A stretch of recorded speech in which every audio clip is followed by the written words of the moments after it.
A one and a two and a chick-a-boom a chick. All right, welcome everybody to another episode of, I would assume it's at least top 50 podcasts in all of the remodeling world. I don't know exactly where it shows up, but welcome to Remodelers on the Rise. One thing I do know is that there's people listening and it is helping people, and that is what this is all about, is just to give you, Mr. or Mrs. or Miss Remodeler, new ideas, fresh ideas to help you continue to improve your business. And I have Michael Anschel today, OA Design and Build in beautiful, chilly, as far as when we're recording this, Minneapolis. Thank you for being here, Michael. Excited to be here. Thanks, Kyle. Excellent. Is it chilly? I assume. It's pretty nice out. It's like 20 degrees. It's comfortable. Sounds gorgeous. I have one Minneapolis story, and it's an embarrassing one, so I'm not going to tell it. Does it involve cold weather? No, it was actually summertime. Oh, all right.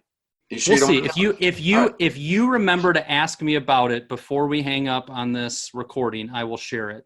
If you don't remember it, I'm not going to share it. All right. So that's the deal. But it's got to be at the very end. All right. Wait a minute, Kyle, before we leave. All right. So the topic we're going to talk about today is transparency. And I think the best way to kind of get into it is there's an article that was in Remodeling Magazine back in 2017. And I was reading through that in prep for our recording here. And I thought I'm going to read just kind of the opening parlay of that, and that'll springboard us into the conversation. So what the fine author said was, every remodeling sales presentation is a tug of war. The homeowners are pulling for a price breakdown, partly because they're weary of being overcharged, but also because they need to make informed decisions about trade-offs that affect their budget. The remodeler is pulling in the other direction and wants to reveal only the total cost of the job, partly because it's easier, but also to avoid questions about markup and profit. Instead of resisting client requests for a cost breakdown, Michael Anschel lays all his cards on the table.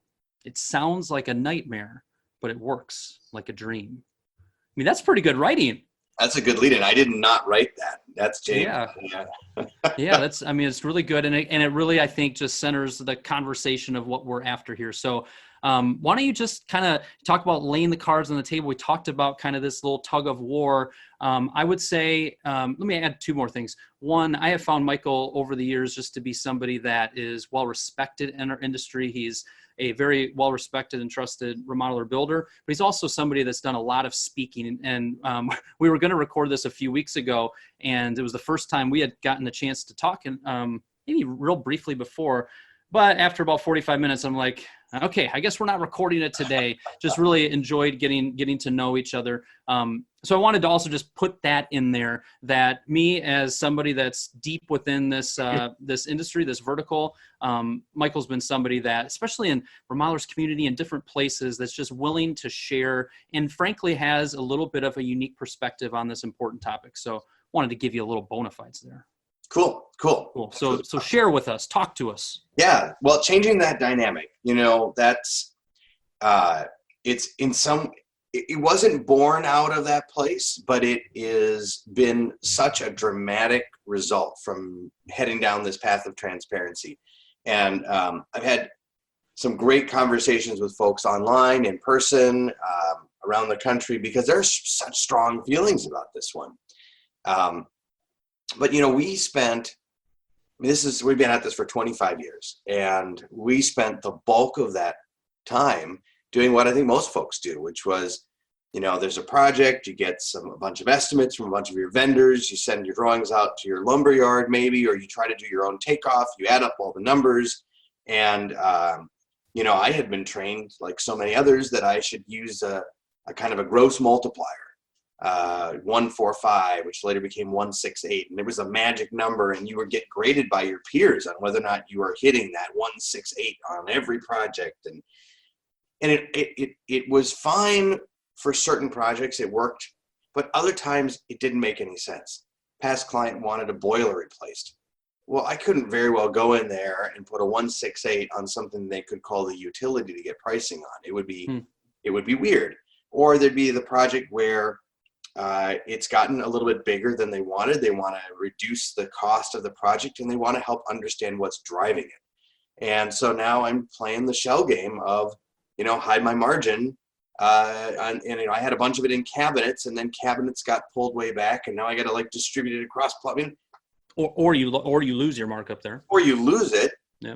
And you spend hours and hours and hours trying to move pieces around. And if they start to look back at previous versions, like things are moving and they don't understand why. And it's just not a comfortable place to be. And I thought, I definitely don't like being on the receiving end of that.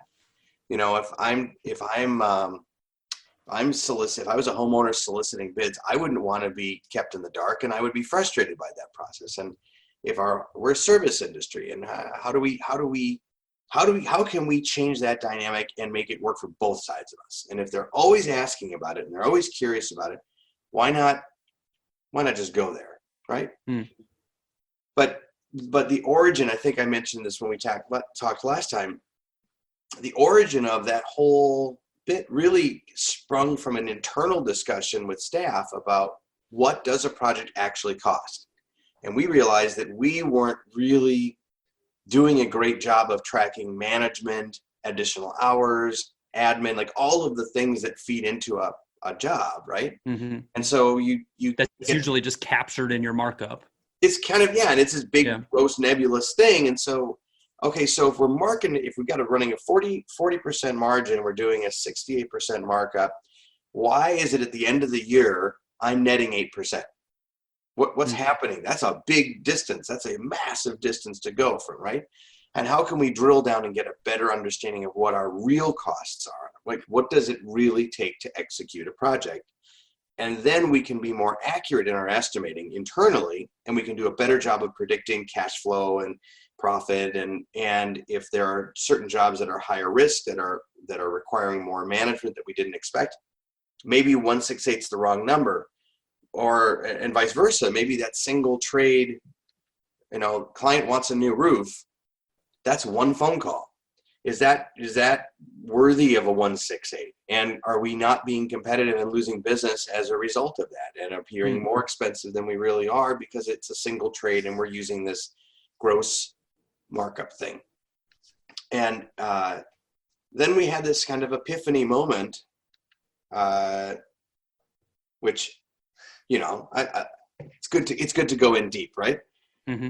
So we're getting super thorough in our estimating.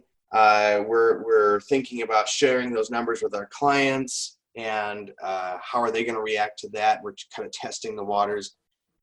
And then I had this moment where it's like, marking up the stuff, and people are going to disagree with me out there, but it's fundamentally kind of wrong. I'm the contractor, then I'm the agent of the client, and they're paying me for my services, right? Mm-hmm. So I should really be communicating to them what my fees are to execute the project, and then I don't have to care what the stuff is, right? Does that make sense? So yes. Let me hang on. Let me hold back. Let me hold back the masses who are like, "What do you mean I don't deserve charging that markup is wrong?" Just everybody relax. Let the man talk. Carry on. So, all right. So you want granite, right? We're gonna pick out a slab of granite. It comes in a bunch of different colors and different grades, and we're gonna hold some hands and we're gonna pick the right stone. Great. And I'm gonna charge you $170 an hour to walk with you and pick out that stone. That's in my design fees. And you're great with it. Wonderful. Okay. Now, you picked a level 3 granite, and then you change your mind, you want a level 4 granite. My process as your contractor didn't change. I still have to facilitate the measuring, the fabricating, the install, the warranty of a piece of granite. So my process didn't change. Why did my price change? And for the client, like if I was to put myself in their shoes, how does that feel? And when you try that on, it doesn't feel great. And so if I can pause there. I hope I don't throw you off. Yeah. There's a few things that I think are really interesting for everybody to be listening to. The last part, which is and then I put that on as the client and I said, how does that feel? And you're like, it doesn't make a lot of sense. I think what I want, like, people will listen to this whole thing and at the conclusion of it might be like, you know what? I love still putting a full, my project in one number. And because there's pros and cons to all of this. You agree with that? There are absolutely pros and cons. And I think when we get to the end of the conversation, folks will realize that there's no difference at the end of the day. It's the same thing. So yeah. Got it. So there's pros and cons, but that last part of just putting yourself in the customer's shoes and the client's shoes. And then frankly, as you're going through the backtrack of this and the origin of this, what all of us as business owners need to be thinking about is we can't just be stuck in our ways. This is the way we've always done it. There is nothing wrong with the mental exercise of going through the process. Should we change this? Why do we do this? Challenging why we do things. Mm-hmm. Thinking about how does this impact my client? That is a good thing to go through. You might end up keeping a similar process. You may tweak it. You may change it. But I love the business mind that's going into just you going through this process, which is we just started thinking about it. And, oh, wait a minute. Now that we started thinking about this, we thought about this. And then we're like, what if we did that? That's smart. That's good business. So anyways, I wanted to. I was just thinking like when I was thinking like skate or die when I was a kid, but really it's change or die. And then I was thinking about this cool statistic that, over time on the planet Earth, the number of species that have managed to exist beyond a certain age or certain period in time all have a common characteristic. Like millions of species go extinct, right? Mm-hmm. But the ones that manage to continue on, it's like 3% of all species, all have a common trait, and they all have the ability to adapt. And it's adaptability that allows you to survive and thrive and be successful. So yeah. You said we were going deep. I mean, we're going species. We're going okay. All right. So let's stick with this tug of war, and also I guess continue with your story because there's a little cliffhanger before I interrupted. There's an evolution, but I'll give away the ending. How about that? Sure. We still present a single number at the end of the day, right? People get really confused about the difference between itemized or line item or whatever. People got the little buzzwords that make them angry. They're little trigger words, right? There's a radical difference between transparency and line item pricing. Those are not the same thing. They don't mean the same thing. How you present the numbers is entirely up to you, right? But transparency requires accuracy and detail. If you choose to show it, it has to be something. You have to have something to show, and that has to be honest. The thing that you're showing can't be fiction. If you show a fiction, you're screwed, right? They're going to catch you in the fiction. So, the emperor's new clothes and all that, right? You can't go out there and be like, we're doing this, but there's nothing to show. If it's all fluff underneath there, it's not going to work. So tell us more about that, because even I'm kind of like, okay, so what does that mean? So we're being transparent. They're seeing things, but at the end of the day, it's one number. Give us some more understanding of that. Right. So in this epiphany moment about what is the relationship between contractor and client, whether we're in the design mode or we're in the construction mode, because we're design build, we do both. And what is our obligation as a contractor? Contractor is paid a fee, a service fee. We're in a service industry. We work for our clients, and we love to get indignant about how our clients don't get us and how they're always trying to nickel and dime us. But we, at the same time, are completely unwilling to be honest and open with them. I mean, it's no wonder that they don't trust us because we don't trust them. And so you've got this constant tug of war or fighting to who can mistrust the other side of it, right? And every contractor still is happy to post, I found a deal on this piece of equipment. I found this for less, right? We do the exact same things that our clients do, and we don't ever recognize that that's just part of this human relationship. So if we're going to change that dynamic, then we need to just get real and get comfortable about what we charge. What we charge is what we charge. There it is. And the stuff in between is all of the stuff that they are selecting.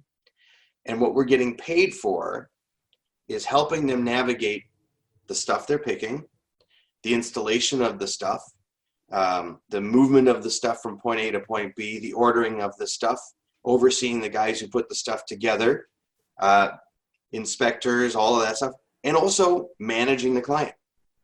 So we came up with like these 13 categories of the things that we do. And we started out with taking that 168 multiplier, right? Mm-hmm. And breaking it across the categories. So now it's broken into little pieces. Give me one example of one of the categories. Material procurement. Okay. So as an example, like if I mark it up 1.68, part of that markup is the time that we are taking to order materials, to receive materials, to check, make sure to deliver sometimes. Right. So where you're going with that is we tried to break that up and say, well, is that 2% of my markup? Is that 3%? It depends on the project. So got it. Exactly. 168 was born. The origin of 168 it was basically contractors are stupid, right?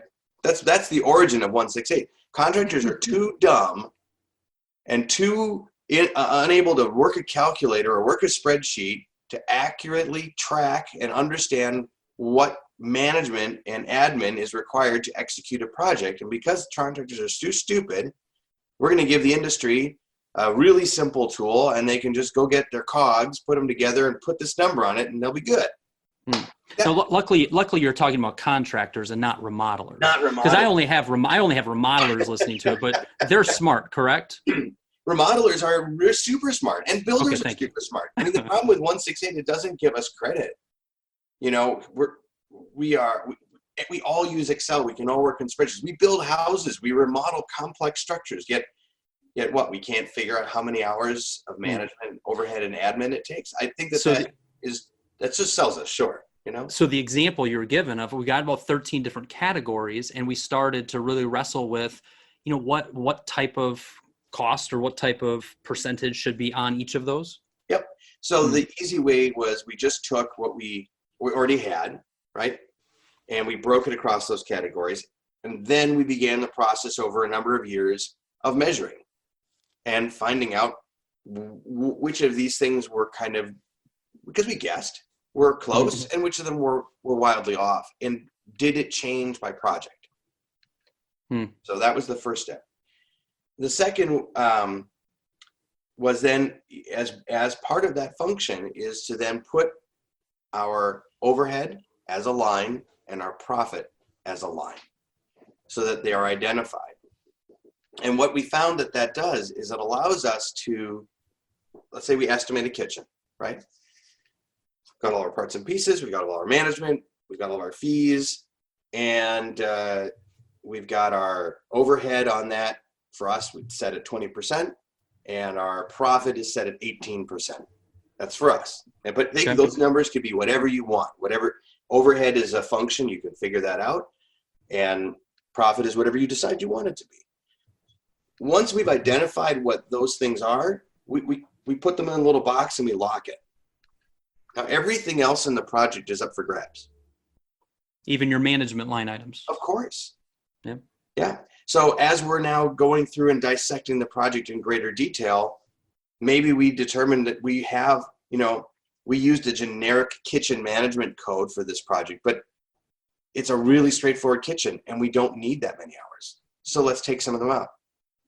Or it's a really complicated kitchen. It doesn't fit into that basic thing. And the homeowner is a pain in the ass, and they're going to require a ton of extraditional management. And those numbers need to grow. Those can all more accurately reflect the reality of the project. And then your overhead and your profit number is based on a estimated project budget. Estimated project budget. Yeah. Okay. And I will argue that having if the project undergoes a massive change, then going back and tweaking those is appropriate. But if it doesn't, I think you can feel comfortable leaving them, and you don't need to have that dialed in to the penny to be an accurate. There's no Bible that says you're a failed remodeler if you, on this project, your overhead as a reflection of project was off by 1/8%. Mm-hmm. Right? You should have a sense of what your annual output is, and you should have a sense of what your annual overhead is. And So you look at it almost like, I may have gotten nicked a little bit on this one, but, I may have been a little higher on this one, like on the whole, as long as your average is where you need it to be. Yeah, I mean, there's a whole discussion about how do you figure out what your overhead is, right? Yeah. Because it's always an estimate of what you expect for the year based on revenue, based on profit, right? It's always an estimate. And profitability is a hope. It's a goal, right? But I think that the reason I say set them aside and then go back and tweak the rest, and don't feel like you have to go back and make those modifications there, because the goal is to end the project with those things intact. And if you've done a good job of being detailed and thorough in the parts and the implementation of the parts, when you do your post-mortem, right, at the end of the project, and you're like estimated versus actuals going back and forth, they should be pretty close. Right? The goal is accuracy. Yeah. The goal is not, so I made a ton of money on that job. It's got it. So I'm going to link to the article. I said Remodeling Magazine, but I apologize to Professional Remodeler Magazine because it's actually in Pro Remodeler. It's proremodeler.com/big-reveal, REVEAL. So even if you want to type it in, or it'll be in the show notes as well. But one of my big goals here was just to understand how you approach things. And just based on what you're describing to me, based on, especially when I look at some of the examples in this article, we've got 3 main categories. We've got kind of our trade contractor bids, and probably materials is also in there. We got our supervisory time. So a couple other examples of that would be, to conduct permit applications, zoning and plan review, to order materials like you were talking about, to load in, return, and exchange materials, trade-specific city inspections, ongoing project accounting, or each of those. And then we have our overhead and we have our profit that goes into that. So at the end, I see where you're going at, where our overhead is this percent, our profit is this percent, and then everything else will fluctuate as we go through the design, as we go through the detailed specifications of this project, and we zero in on that. But your client at the end of the day feels like they have some insight and some understanding of the moving parts and the moving pieces, and at the end of the day has a fixed price contract, with one number at the bottom that they're signing. Am I tracking? Yeah, I'll go back one step. The client might never see any of that. Right? There's no the primary purpose of that whole exercise is internal, so that we are pricing the project accurately. And if you've priced it accurately, and you will feel confident when the client's like, well, I could go have this estimated. What we say is, here's our estimate. Here's our internal estimating document. Have at it. So out of 100 clients, you may only do this with 10 or 12 of them. Show them that. So here's, I'll get to that. Let's hold a second. No, hey, Michael, yeah. I am the host. When I ask a question, the question gets answered. This is my show, man. I asked it. No, go ahead. Okay. So it's always there. This is our deal. We use a system called Clear Estimates. We have a detailed estimate. It's, X number of pages long. When we're in a design meeting and we're going through stuff, that document is sitting on the table. It is within the client's grasp. Sometimes they'll pick it up and flip through it. Sometimes they don't. Interesting. If you put the cookies in the cookie jar and you tell the kids they can't have the cookies and you put it on top of the refrigerator, it's a matter of minutes before they've got a chair and you hear, right? If it's just always available, it loses all of its mystique and its interest. So how often do you use the word transparency? I mean, is that coming out and up often or not? Sales on the sales side. Yeah. One of the reasons why you want to remodel with us is that, there's no black box. It's fully transparent.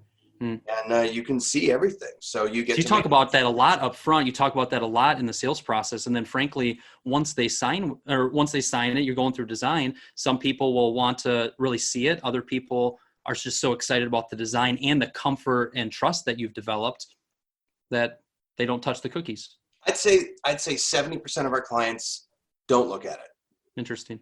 They might flip through it. One of the might flip for a second and that's it. We have then others who say, hey, and it's always when the project got more expensive. Like if we say that looks like an $85,000 kitchen and we go through design and we get in and it's like 83 something, they never feel the need to go to look at it, right? Sure. But if we get into a project and they've added and now we're, $150,000 when we should have been $100,000. Well, how do we get there? Well, let's take a look. Mm-hmm. Now, how are we going to get it down? I don't know. You tell me. Mm-hmm. Here are our numbers. So, let's work on this together. It changes. Advocate. Tug of war no longer. Now you're sitting on the same side of the table, going through the same spreadsheets, looking at the same materials, and trying to make informed decisions together to solve for X. I mean, the whole thing is we're solving for X, right? Yeah. So tell me what's in your overhead, where you got 20%, you got the 18% of the profit. Give me some insight and kind of what's included or not included in those numbers. So what I guess where I'm going at with that is when we get into the management line items, how much of some of those overhead costs might be captured in the management items or not? Give me a little insight into what's in that. That's a good question. The easy. That's more like it, Michael. Now you're gaining back my, you're putting me back on the podium of like, okay, it's your show. It's a good question. Now we're getting fantastic question. This tug of war that we're having now it's advocate. Now we're together. We're a team. Go ahead. I think the easiest way to think about what belongs on this side of the line and what belongs on this side of the line is to ask the question, if that project didn't exist, then what functions of management and overhead would still exist? Yep. Right? Yep. So the production manager's sole job is the project. If I don't have a project, I have no need for a production manager, right? Yep. So their time needs to be distributed across these projects. They have to be accounted for within the projects. The project manager's time is mostly spent on projects, but also some team meetings, some company, right? There's other stuff. Admin. Well, admin does the invoicing, receives billing on the projects, process them, lien waivers, certificates of insurance liability. They wouldn't be doing those activities if that project didn't exist. So a portion of your admin's time can be directly ascribed to the project. Right? Go back and rewind that. That's the interesting part. It's not just cost of goods sold. It's not just above the line stuff. Part of your admin's salary can be captured in some of these management line items. So that also really messes with maybe what people are used to of saying, well, how can this overhead just be 20% and this 18%? How are these numbers working? Well, you got to get into the details like what you just described. And it can get really crazy here because this is going to blow your mind. But if you have your admin, right, if a portion of their salary is tied to that project, legally, you are allowed to pay that portion of their salary out of that project. Every state's different on this, but like in the state of Minnesota, we have we don't put project funds into a general box. Every project goes into its own account. We have to keep we have to keep escrow accounts for every single project so that we can track dollars in and out from that project, right, for that project's expense. But that means since we have project management, labor, admin, hours directly tied to that, and they are part of that estimate, I've got 3 hours of admin, for this, I'm allowed to go in then when we get our deposit check, and I can pull that portion for that person. Gotcha. So in your cash flow, that opens up a huge window. Yeah. Right? Got it. Now I know exactly what goes. Yeah, sorry. No, you're good. So two main other topics that I kind of want to dig into. The second being, let me just put that out there of, if I'm somebody that's listening to this, it's kind of intriguing, it's kind of interesting. I'll be curious to hear, like, here's where you start. Even if you don't end up doing this, like, analyze this, look at this. So I want to ask that in a second. But, I think it's interesting where, I've been doing this for 12 years and most of my work is around, yes, the marketing side, but also the sales process and also helping remodelers understand their numbers. So as I've dug in and working with dozens and dozens and dozens of remodelers over the years, my experience working with a remodeler, Michael Stone's work has definitely impacted me, the markup and profit. If Michael was on this, he'd be like, what are you talking about? Stone loves me. He loves me. Good. Fixed price, he's done, but very much like here's your one number. You just think about so much of the teaching, so much of the coaching in our industry. And a lot of it is, we've got to get, and all of us agree, right? We've got to know our numbers. We've got to put a markup or a margin. I lean towards, yes, there's a difference between markup and margin. I a lot of times lean towards markup just for clarity and simplicity's sake. But we've also just have to be open. Like, part of what you teach and what you put out there is, the industry's changing. Our next generation of clients are different. This next generation coming up might be thinking differently, buying differently. So I wanted you to kind of maybe just share a little bit of the fact that you said, Michael, why does Michael Stone love you? There's a direct question. Why does he love you, Michael?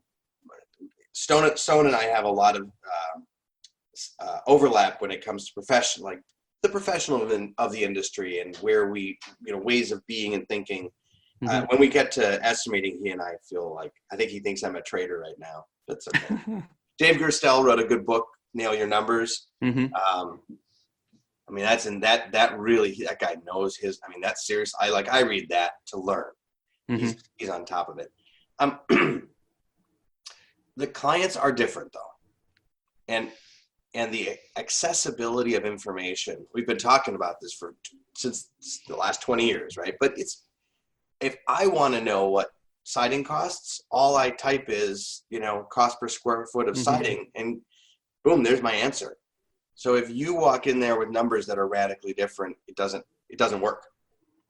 But Michael, they're buying a full project from us. What's the difference between buying a full remodel project and buying a car? Do you go into your Ford dealership and ask them to break that down? What's your answer to that? No, I hate that analogy, right? Yeah, I assume so. Yeah, that's why I brought it up. It's not a car. When you go to the store and buy a thing, it's a fully designed and assembled thing that's being sold for a price. And you make a decision as a consumer if you feel comfortable spending that money for that object. You make a value-based decision, you're done. Right? New home builders, that's what they do. A new home builder building on spec tries to guess what the market will pay for what kinds of features, materials, what shortcuts they can take on insulation and performance that the homeowners won't know about, and put a product on the market. That's a product industry.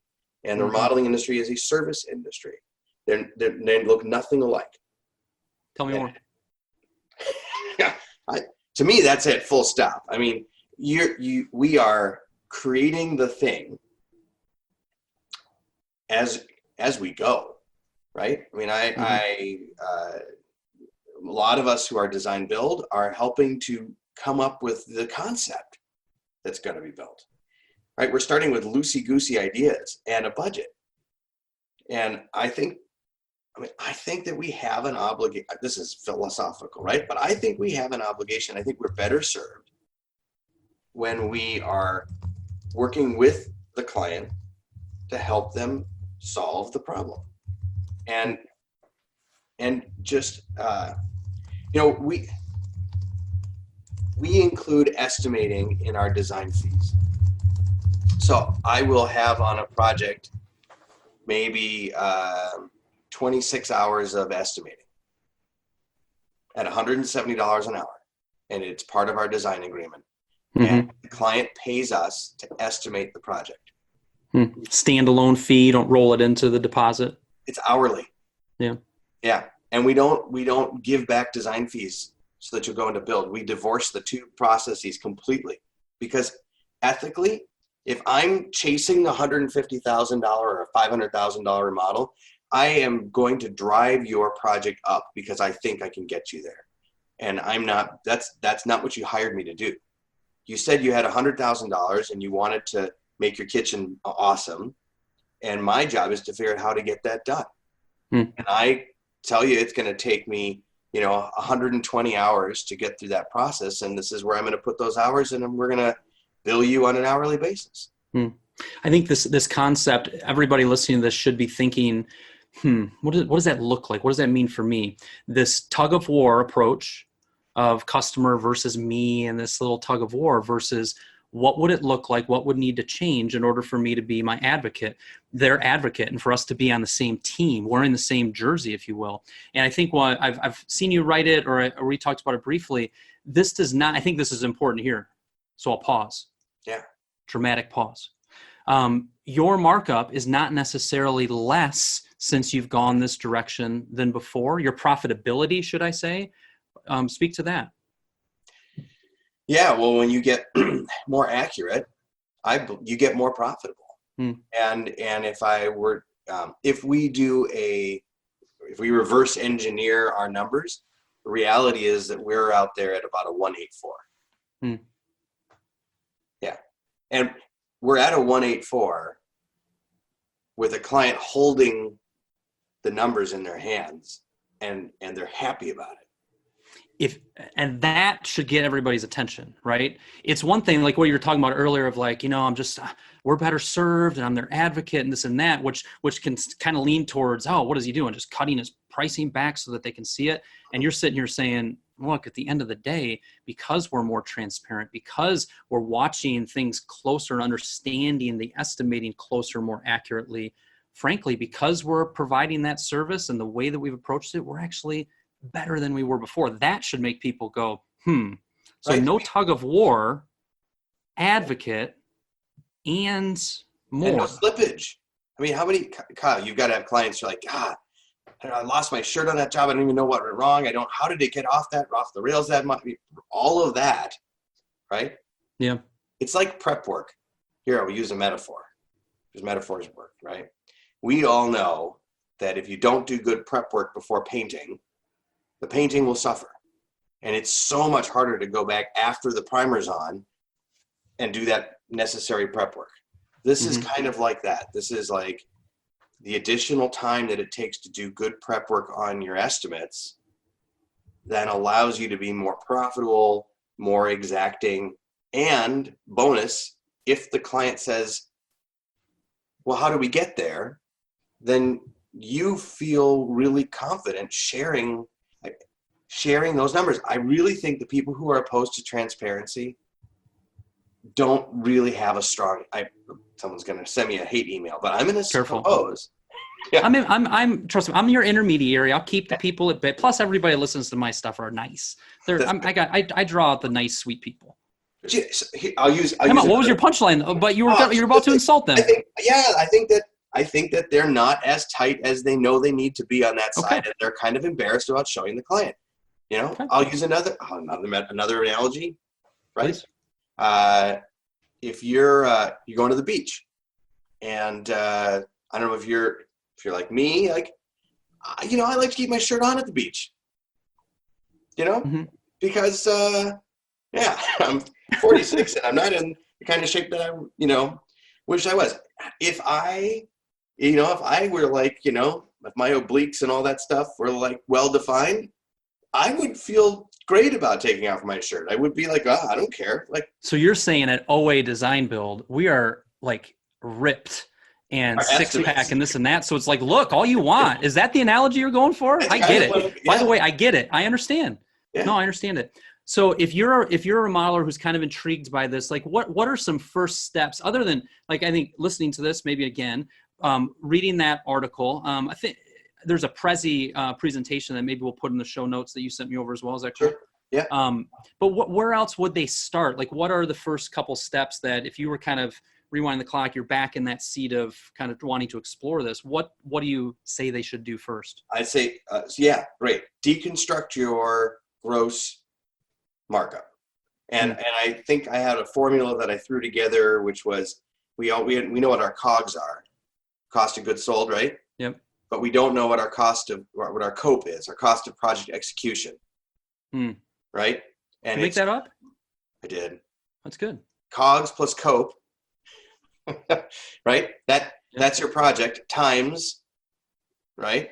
Yep. Whatever you choose for your profit, Overhead and profit. Yep. right? And then also COGS plus COPE times whatever you choose for your, So those are two independent multipliers, and they can be independent multipliers. Go back and find out what know your overhead. That's a good place to start. Yeah. So, and then figure out what portion of a project, like what do you need to put on every project to cover your overhead? Great. That's a good one. Now you've got that out of the way. Mm-hmm. Now go to the projects and say, okay, I want my profit on these projects to be X%. Okay. Put that out of the way. Now figure out what is it going to take to get there? And I think percentages are a fine way to start because you can plug a total project cost into a simple spreadsheet that will spit out, if you decide 12 codes or 15 management codes, however you want to break up the management over, all the admin and management of the project, and then kind of run it in the background silently. Like, sure. Don't change there's no reason even if I haven't done this on the estimating side, there's no reason that this $100,000 kitchen project that we don't start tracking each of our, I spent X number of hours on material ordering, this ordering, that ordering. That's going to really start to open your head up to things, right? There's a cool app. It's called Clockify. It's on your phone or whatever, and you just stop whenever you start a task, and it'll generate a little report. Yeah. Tell your project managers that they have to start tracking their time against projects just to see. It has nothing to do with how they get paid. It's just so that you can start to get a grasp of where your real costs are. And then how can you start to assign those to different projects? And I'd say it's not an overnight process. It takes a year or two. But if it's running in the background, see what kind of a change it makes to those total project costs. And then when you have a client who you feel comfortable with, who, if they ask the question, try it out. Yeah. And I think that's where, even if you're not going this direction, to understand what percentage of time or how much time for, let's say you just have this is my bread and butter sweet spot project, this $80,000, to track how many hours we're spending on true project management, on material ordering, on this.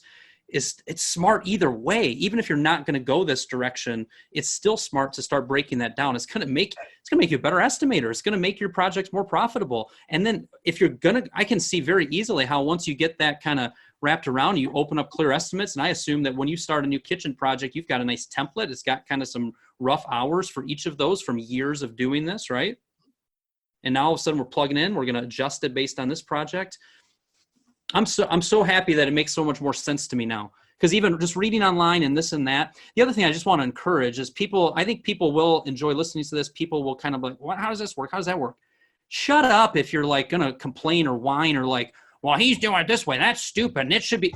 No, we're here to learn. Like you're out here, you're doing this recording, spending an hour of your time, not so that you can pick fights, but you want to help the industry. You're not doing this so that you can become more profitable. I haven't found a Michael Anschel course that you can sign up for to learn this method. You're just giving and you're doing presentations. So like put that in your guys' heads of not like, well, I do it this way, and I learn, consider, think, try, ask a question, but we don't need none of this tug of war. Frankly, like it's another good example of like, we're kind of just all trying to get better. Yeah. People won't do that anymore. They're good at beating each other up. It's yeah. But you notice my remodelers community, I just don't like to put up with that stuff. Like we're here to learn, right? And I to that point, Kyle, we all do better when we all do better. I firmly believe that. And I learned a ton from my peers when I was in NARI locally here, who taught me so much. And if I listened to them, if I really listened to what they were saying early on, I would have been way more successful earlier on. It took me a long time to really hear it.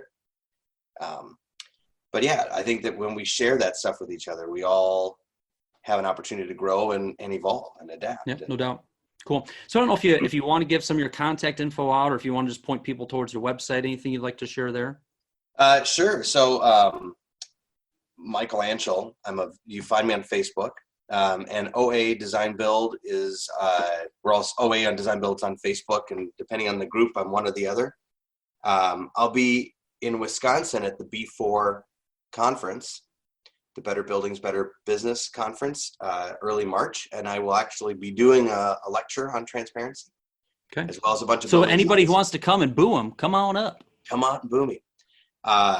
Or have a beer afterwards, and we can talk about stuff.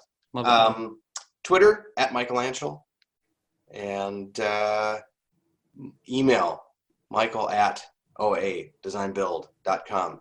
And yes, I'm happy to share a PDF of one of our estimates if you want to look at it. It's also in the Prezi. It's also in the magazine article. So we are being transparent with our own transparency, and have, cool thing, we've learned a lot.